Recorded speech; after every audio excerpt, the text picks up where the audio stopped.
سلام كبراتن كبرانن برايم تقرينيا مكتال تركبون حزد ماز تفلالي واناونا قداسم معالتاتنا باخو مكنبل فوتينا فلما كند قداتنا باخو مكنبل قداي تمزابلتي علبات كركب شديشت مفتح حسابا زغمت مكتل بريزيدنت اماني لازفام قزات تقراي توريرو كترف نزبل قداي ملا يشبولولهم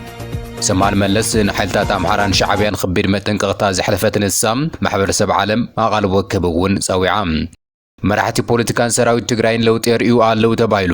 ሱዳን ሁሉም ኤርትራውያን ካብ ካርቱም ኮጹ ትዕዛዝ አምሐላሊፋ ኤርትራ ሕቱና ክትቀበል አለው ዋዝበለ ቀደማ ሚኒስትር አብይ ሕቶ በር ባሕሪ ጉዳይ ህልውና ስለዝኾነ ዝግደፍ ጉዳይ አይኾነን ወን ኢሉ ኢራን ሲኦል ኣብ መሬት ክፍጠር ይዝበለቱ ጉዳይ አሜሪካውን አዘራራ በኾኑ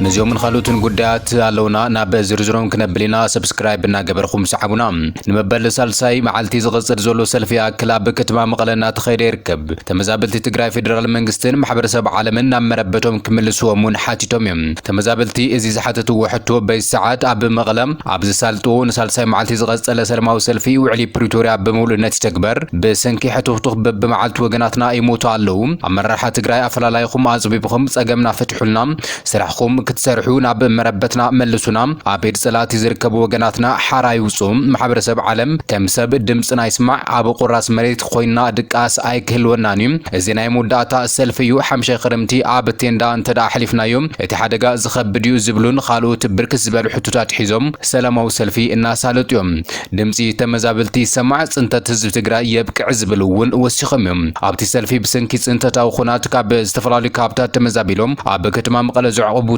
تمزابلتي فيدرال منغستينا بمربتهم نخملسوم ون حتو مقربهم مرحت هايمانوتن استفلاليو حلفتي سراح منغستن ابتي سلفي ترخيبهم تخافلتي زخونو انتخون اتوم تمزابلتينا بمربتهم كملسو ابز قبر خيديم اجامهم كمزواصون غليصوم منغس فيدرال بمسرتو علي بريتوريا نا بمربتهم كملسو حمشي خرمتي اب كندا انتدا حليفهم كاب زخون اوان العلي زخفه صقم كم زغاطموم ون حبيروم زحلفه 5 عامتات ببي معالتو بسنكي سنت مغبن افاوسن زموتن زحممن وغن بزح كم زخونه دحري محبار ازي صقم نفتح بزو صنا بمربتنا ملسونا كبلون ملختو محليفهم ازي صقم نخفتح معبرسب عالم كسمعهم بهصص بمولنتو علي بريتوريا كتكبر خمون كابص انتت كدحنومون صبعي تقربهم ببمعلت وريساتات نغصرنا اين نبرن ازي سلفنا موداتا ايز بمبال اتريروم بسلماو سلفي ملختهم امحلاليفهم ازي سفيح سلفي بصلال سيفيل محبرسب معراب تግራይ تحبارن تسالطن تخون تمزابلتن نبرتن كتما مقلن تمهارون استساتفلون سجدتن هزبنا نحمشاي كرمتي اب حسب مكرا كي يحلفو كم جيزاو محدار مسكلهم زملكتهم اكلات بمتحوار زدلو كل عينت صعري زغبر كوينو زي صعري ودعو عنكفات زغطمو تخوينو دما بقلصي هزبنا تفلطو بمغبار اب معقوب طابياتا زول هزبنا نزخفه صقم كي قلا زكال كله كم زغبر نرغاغس حموشته كلهم بيراو رحاتات تግራይ بسلاماو منجدن مرغغاس كل عين صحري كجبار يمتلبل بسلاماو منجدن تزيتفتحو كبر لالاونتن تግራይ تدفيرون توريرون كتارفي ማለት كم زي كونه كفلت بالبا ስለዚህ መንግስት ኢትዮጵያ ኮነ ማህበረሰብ ዓለም ንድምጽ ህዝብ ትግራይ እዝነይዎም ክሰውዑን ለሰላም ዋጋ ሄዎም ክሰርሑን ሕዝውን ደጊና ደጋጊና ንጽዋዕ ኣለና ህዝብ ትግራይ ካሕሳን ሞሳን እንበር ግፍዕን መንከራን ዝግቦ ህዝብ ኣይኮነ ንምንታይ ከምኡ ይኸውን ኣሎ ናይ ርሑቕ ዘመናት ንለፎሞ ኣብ ዝሓለፈ 67 ዓመተ ምህረት ድሓር ህዝብ ትግራይ ን17 ልዕሊ 100,000 ኣካል ውድእ ዋጋ ከፊሉ ነቶም ሎሚ ዝበልዕዎ ከመመፃ ክዳን ምኽዳንን ህልውናኦምን ዘረጋገፀ ህዝቢ ተመሊሱ ኣብ ከምዚ ዝበለ ሓደጋ ዝወደቐሉ ንምንታይ ምዃኑ ክሪኦ ይግባእ እግዚኣብሔር ፈሪዱና ኣይኮነን እግዚኣብሔር ታብ ካሊእ ህዝቢ ንሕና ካልኣት ሓጢኣት ጌርና ኣይኮነን ንሕና እግዚኣብሔር ዝሃበና ጸጋ እግዚአብሔር ዝሃበና ጥበብ ዘይምጥቀምና ናይ ቦታትና ታሪክ ገዲስና ደቅ ሓዊ ሓመኹሽቲ ስለዝኾንና በፍላይ ድማ ናይ መራሕትና እንተዶ ብሃይማኖት እንተዶ ብፖለቲካ ኣብ መወዳእታ ወፂኦም ስልጣን ክረጋገጽ ከሎ ንህዝብና እናገደፉ ናይ በዓልቶም ክብርን ናይ በዓልቶም ስልጣንን ናይ ባዕልቶም ዝኾነ ነገር ስለ ዝሓስቡ እቲ ዋጋ ከፊሉ ዘድሕኖም ህዝቦም ንባህሉ እናገደፉ እዚ ከምዚ ኢሉ እናሃለወ ሰምሃን መለስ ሓይልታት ኣምሓራን ሻዕብያን ብቁልጡፍ ካብ መሬት ትግራይ ክወፁ ጻውዒ ተቕሪቦም መንግስቲ ኢትዮጵያ ምስ ማሕበረሰብ ዓለም ብምዃን ኣብ ውሽጢ ሃገር ተመዛበልቲ IDP ብውሕስ መንገዲ ንኽምለሱ ነባሪ ሰላም ንክህሉን ንጥፍ ስጉምቲ ክወስድ ይግባእ ክትብል እውን ኣስሜራትሉላ ነዚ ብወገን መንግስቲ ፌደራል ምላሽ ዝተዋሃበ እንትኸውን ኣብ ትግራይ ክስራሕ ዘለዎ ስራሕ እኹል ኣይተሰርሐን ምምላስ ተመዛበልቲ ብዝምልከት ሚእታዊ ድልዋት ነርና ክሳብ ሕዚ እውን ድልዋት ኢና ክብል ቀዳማይ ሚኒስትር ኢትዮጵያ ገሊጹሎም ንሱ ነዚ ተወከልቲ ፖለቲካ ውድባት ካብ መላእ ኢትዮጵያ ኣብ ዘካየደው ዘተ ኣብ ራያ ተመዛበልቲ ናይ ምምላስ ስራሕ ቅድሚ ሕዚ ተሰሪሑ ኣብ ወልቃይቱ እውን ምስ ግዝያዊ መንግስቲ ብምክኻር ይካየድ ከም ዘሎ ገሊጹሎም ዜጋታትን ፖለቲካዊ መኽሰብ ክትጥቀሙ ናብ ቦቶም እንተተመሊሶም ኢትዮጵያ ልዕሊ ማንም ተጠቃሚት ከም ዝኾነ እውን ገሊጹ እዩ ንሱ ጉዳይ ትግራይ ዓቢ ነገር ኣይኮነን ዝበለ ቀዳማይ ሚኒስተር ቅድሚ 4-5 ዓመታት ዝነበረን ሎሚ ዝነበረ ናይ ውግእ ዓቕሚ ቴክኖሎጂ ዝተፈላለዩ ክብል እውን ገሊጹ ብዝተኻለ መጠን ካብ ባእሲ ጋድ ኣገዳሲ ምዃኑን ኣስሚሩሉ ኣብ ዝሓለፈ ባእሲ ካብ መናእሰይ ኣዴታት ትግራይ ንላዕሊ ዝተጎደ ኣካልለን ክብል እውን ገሊጹ እቱ ቀዳማይ ሚኒስተር ከም ዝገለጹ እንትኾይኑ ኣብ ትግራይ ክመጽእ ዝግብኦ ልምዓት ክስራሕ ዝግብኦ ስራሕ እኹል ተሰሪሑ ኢልና ኣይንኣምንን ክብል ገሊጹ እቲ ዝግበር ዘሎ ፈተነታት ዘይሕገ መንግስታዊ ኣሰራርሓ ስለ ዘይፈለጥናዮ ዘይኾነስ ጽቡቕ ጌርና እንርእይና ክብል እውን ገሊጹ የተፈናቀሉ ሰዎች መመለስን በሚመለከት 100% ዝግጁ ነን እኛ 100% ነበር ነን ራያ እኮ መልሰናል ራያ ተመልሰዋል የተፈናቀሉ ሰዎች ወልቃይትም እንደዛ አይነት ፍላጎት ነው ያለን ከጊዜያዊ መንግስቱ ጋር የተነጋገርን ነው በእኛ በኩል እነዚያ ዜጎች ለፖለቲካ ፍጆታ መጠቀሚያ ሳይሆኑ ቦታቸው ቢመለሱ ከማንም በላይ ኢትዮጵያ ታተርፋለች በእኛ በኩል አንዴ አይደለም 10 ጊዜ ነው እቅድ ያወጣነው እና የትግራይ ጉዳይ ብዙ የማይገደን ማያሳስበን አይምሰላችሁ ያስጨነቀን ጉዳይ ግን በግልጽ እንድታቁት ትንሽ ዘመን ተቀይሯል ዛሬ 4 ዓመት 5 ዓመት የነበረን የውጊያ አቅም የነበረን ቴክኖሎጂ እና ዛሬ ትንሽ ይለያያል እና በተቻለ መጠን ማክሲመም ውጊያ ብናስቀር ይሻላል ለምን እንደምታቁት በባለፈው ውጊያ ያኔም ተናገር ያለው ከትግራይ ወጣቶች ከትግራይ እናቶች በላይ የተጎዳ ሰው የለም እና የሚያስገድሉ ሰዎች ይፎክራሉ እንደምታውቁት አስገዳዮች ይፎክራሉ ሟቾች ግን ጉዳዩን ሳያውቁ ይጠፋሉ ያ እንዳይፈጠር ነው ማክሲመም ትግስት ምናረግ ማክሲመም እንጂ ትግራይ ውስጥ ሊመጣ የሚገባው ልማት ሊሰራ የሚገባው ስራ በበቂ ተሰርቷል አናምንምኛ እንጂ የሚደረጉ ሙከራዎች አንኮንስቲቱሽናል ለመምዶች እንዳሉ ስለማናቅ አይደል በደንብ ነው የምናየው በመሰረት ስምምዕ ፕሪቶሪያ መንግስቲ ኢትዮጵያ ጸላ አይኮነን ጸላ ዝብል ቃል ክንጥቀም ከለናውን ሓደ ቅድሚ ስምምዕ ፕሪቶሪያ ንዝነበረ ኩነታት እዩ ካልኣይ ከዓ ኣብ ስምምዕ ፕሪቶሪያ ዘይኣተዩ ሕዝውን ኣብ ዝተፈላለዩ ከባቢታት ኣብ ልዕሊ ህዝብና ከቢድ ግፍዒ ጽንተት ዝቕጽሉ ዘለዉ ሓይልታት ኣለዉ ስለዚ እዚ ንመንግስቲ ኢትዮጵያ ዝብልከት ዘይኮነስ ነቶም ኣብ ልዕሊ ህዝብና ሕዝውን ከቢድ ግፍዒ ዝፍጽሙ ዘለዉ ኣካላት እዩ ሽም ጸላእ ምባል ነቶም ከቢድ ግፍዒ ጆኖሳይድ ዝፍጽሙ ዘለዉ ሕዝውን ህዝብና ዘሳቅዩ ዘለዉ ኣካላት ብተግባር እናገለጽዎ ብተግባር እናኸድዎ እናሃለዉ ንሕና ነቲ ቃል ክንስከፎ ይንኽእልን ስለዚ እዚ ንመንግስቲ ኢትዮጵያ ኣይኮነን መንግስቲ ኢትዮጵያ ንስምምዕ ፕሪቶሪያ ኣኽቢሩ ንህዝብና ህልውና ድሕንነትን ብዘረጋግጽ መንገዲ ክሳዕ ዝፈጸመ ክሳብ ሕዚ ጸላእ ኣይኮነን ማለት እዩ እዚ ድማ እቲ ኣብ ምዕራብ ትግራይ ሕዚ ዘሎ ምምሕዳር ደመቀ ዘውዱ ምምሕዳር ምስ አብይ አሕመድ ከጋጩ ከም ዝኽእል ብዙሓት እናገለጹ እዮም እዚ ከምዚሉ እናሃለወ መሪሕነት ትግራይ ለውጢ ይረኣየሉ ምህላው ዝግለጽ ዘሎ እንትኸውን ኣብ ሰሙን ዝተሳለጡ ምዕባለታት ክንገልጸልኩም ስምረት ዲሞክራሲ ፓርቲ ናይ ባንኪ ሒሳቡ ፈለማ ኣብ ወጋገንን ባንክ ኣንበሳን ይኸፊቱ እዚ ድማ ብወዝቢ ዝተገበረ ክኸውን ከም ዘይኽእልን ትግራይ ትካላት ፋይናንሳ ክትጠናኸር ዝዓለመ ዓብይ ስጉምቲ ምዃኑ ሰብ ሙያ እናገለጹ እዮም ብወገን መራሕቲ ነበር ሕወሓት ናይ በድዐ ዘረባን ጠራዕራዕን ምባልን ይገድፍዎ ከም ዘለዎ እውን ይግለጽ እዩ ዘሎ እዚ ድማ ናይ ወዲ ወረደ ስራሕ ዝናኣድ ምዃኑ ብሜላ ከም ዝሓዞምን ይዝግለጽ ዘሎ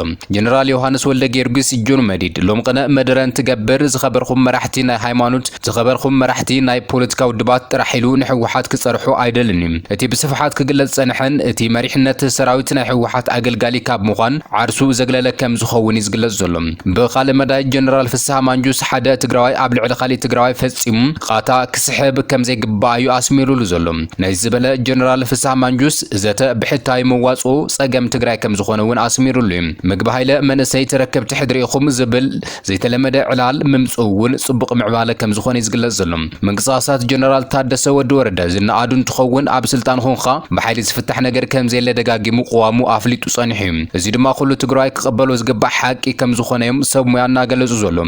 በተማሳሊ ወዲ ወረደ ንሃፍቲ ኪሮስ ኣማሕዳሪ ዞባ ደቡብ ክሰክን ምግባሩ ኣብ ሓድነት ትግራይ ልዑል እጃም ከም ዝኾነ ይዝግለጽ ዘሎ ኣብ ናይ ሎማዓንቲ ሰልፊ ይኣክል አባላት ፖለቲካ ውድባት ብዚ ኣፈላላይ ተረኺቦም ድምጾም ምስምዖም እውን ዝናኣድ ስራሕ ከም ዝኾነ ይዝግለጽ ዘሎ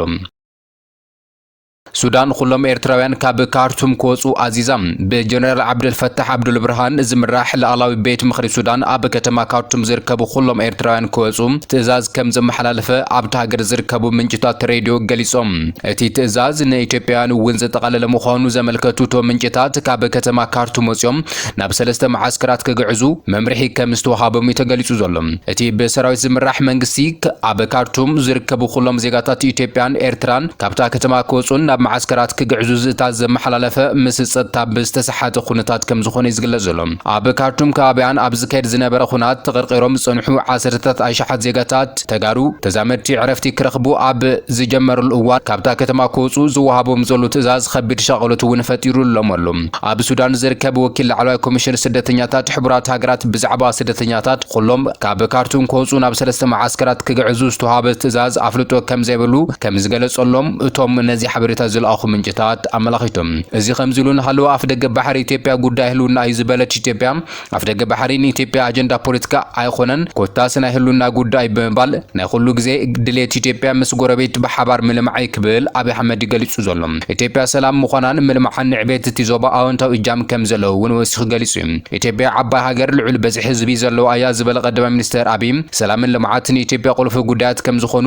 ጎረቤታ ክፈልጡ ከም ዝግባእ ናብ ኤርትራ ዘቕንዐ መልእኽቲ ኣመሓላሊፉ ጎረቤት ሃገራት ሕቱ ኣፍ ደገ ባሕሪ ኢትዮጵያ ብቕንዕና ክርድእዎ እቲ ሕቱ ንምልማዕን ንምዕባይን ካብ ዘለና ድሌት ከም ዝኾነ ክርድእ ከም ዝግባእ እውን ገሊጹ እቲ ቀዳማይ ሚኒስተር ናህሪ ዋጋ ኢትዮጵያ ብዕጽፊ ክቕንስ ክኢሉ እዩ ክብል እውን ገሊጹሎም አሜሪካ ናብ መጥቃዕቲ እስራኤል እንተ ተጸምቢራ ሲኦል ክፍጠር እዩ ዝበለት ኢራን አሜሪካ ናብ መጥቃዕቲ እስራኤል ምጽምባራ ንሙሉ እቲ ናብ ዞባ ሲኦል ከም ዝቕይሮ ምክትል ሚኒስተር ጉዳያት ወጻኢ ኢራን ንቢቢሲ ሓቢሮም ስዒድ ካብቲ ዝጋዘ እቲ ኩናት አሜሪካ እዚ ኩናት አሜሪካ ኣይኾነን ክብል ገሊጹም ፕሬዝደንት ትራምፕ ኣብዚ ጉዳይ እንተ ተሳቲፉ ድማ ወትሩ ናብ ዘይምልክቶ ኩናት ዝኣተወ ፕሬዝደንት ተባሂሉ ክዝከር እዩ ክብል ተዛሪቡሎም ንሱ ከም ዝገለጾ እንትኾይኑ ተሳትፎ አሜሪካ ነቲ ግጭት ናብ ዓዘቕቲ ክቕይሮም መጥቃዕቲ ክቕጽል ምቁራጽ አርሜናዊ ግፍዕታት ከም ዘደናግዮ እዩ ገሊጹ ዘሎ ትማሊ ኣብ ደቡባዊ እስራኤል ዝርከብ ሆስፒታል ሶረካ ኣብ እዋን መጥቃዕቲ ሚሳይል ኢራን ድሕሪ መውቅዕ እዩ